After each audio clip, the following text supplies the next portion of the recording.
புத்தாய S Pongal செலிப்ரேஷனுங்க. S, நானும் விஷாக்காவும் மார்னிங்லேருந்து ஏதாச்சும் Pongal celebrate பண்ணுவாங்க வெயிட் பண்ணி பார்த்தோம். எதுவும் செலிப்ரேட் பண்ணல. சரி, வீட்டுக்கு வந்த பொங்கல் பாயாசம் இது எல்லாத்தையும் ஒரு வெளுத்துட்டோங்க. சரி, ஈவினிங்காக எங்கேயாச்சும் வெளியே போகலாம் பிளான் பண்ணலாம் அப்படின்னால நானும் விஷாக்காவும் ரெடி ஆகிட்டோங்க. சரி, விஷாக்கா டாடி போய் கூப்பிட்டா அவர் எங்களுக்கே ஒரு பிளானை போட்டாருங்க. அவர் என்ன பார்த்தா பேஸ்கெட் பாலுக்கு புக் பண்ணிட்டாருங்க. அவர் நான் விளையாட போகிறேன் அப்படின்னு சொல்லிட்டு கிளம்பிட்டார். சரி, ஓகே, நானும் விஷாக்காவும் போட்ட கெட்டப்ப கலடா அப்படின்னு சொல்லிட்டு 2 பேருமே கழிச்சிட்டோங்க. கொஞ்சம் விஷாக்கா அழகாக இருப்பான்னு சொல்லிட்டு அவளை கொஞ்சம் நிறைய வீடியோஸ் மட்டும் எடுத்து வச்சுக்கிட்டேங்க. பொங்கலுக்கு முன்னாடி செலிப்ரேட் பண்ணுற போகி பண்டிகை 2000 வருஷத்துக்கு முன்னாடி போகி பண்டிகை இல்லைங்க, அது போகி பண்டிகை. மார்கழியோட கடைசி நாள் அன்றைக்கி நம்ம என்ன பண்ணுவோம்னா வாசலில் நம்ம வீட்டில் உள்ள தேவையில்லாத பொருளை போட்டு எரிப்போங்க.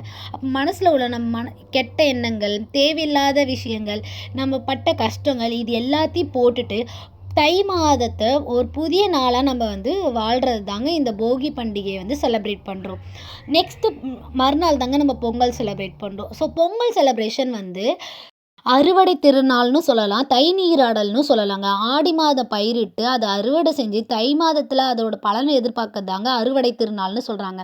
சூரியனை மெயினாக வச்சு காற்று, தண்ணீர், நிலம், நெருப்பு இது எல்லாம் சேர்ந்து செலிப்ரேட் பண்ணுறது தாங்க பொங்கல் பண்டிகை.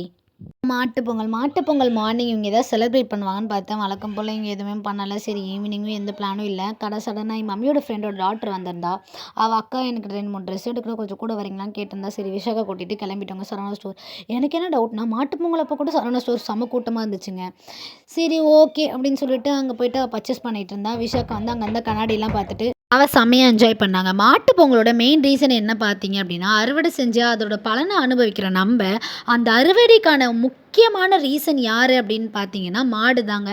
அந்த மாடு வயலில் இறங்கி உழுவுறதுனால பலன் நமக்கு கிடைக்குதுங்க. ஸோ இந்த மாட்டு பொங்கல் அப்போ இந்த மாடுங்களுக்கு அலங்கரித்து அதுக்கு நன்றி கடன் செலுத்துறது தாங்க இந்த மாட்டு பொங்கல். எஸ், காணும் பொங்கல் டே 3 செலிப்ரேஷன். ட்ரிபிள் டி படத்துக்கு போகலான்னு சொல்லிட்டு கிளம்பிட்டாங்க. கிளம்ப சாக்கில் தான் எங்கள் பாட்டி என்னை வீட்டில் விட்டு போகிறீங்களா, என்ன சமைச்சிட்டு போனீங்களான்னு கேட்குறாங்க. எத்தனை மணிக்கு கேட்குறாங்க? 6:30 மணி ஷோக்குக்கு 6 மணிக்கு கேட்குறாங்க. சரின்னு சொல்லிட்டு டக்குன்னு ஒரு பொங்கல் ஒரு சட்னியை வச்சுட்டு எங்கள் மாமா பசங்க வந்தாங்க. அவங்க கூட ஜாலியாக நாங்கள் ஃபேமிலியாக எல்லாருமே படத்துக்கு போயிட்டோங்க.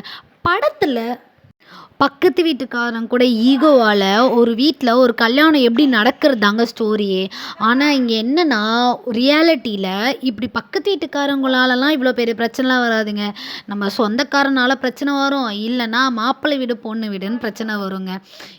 லவ் பண்ணுறவங்களுக்கு கேஸ்ட்டு பிரச்சனை, அரேஞ்ச் மேரேஜ் பண்ணுறவங்களுக்கு வரதட்சணை பிரச்சனை. ஸோ பிரச்சனை இது எல்லாத்தையுமே புரிஞ்சுக்கிட்டு அண்டர்ஸ்டாண்ட் பண்ணி அழகான ஒரு லைஃப் வாழ்கிறது தாங்க ஃபேமிலி.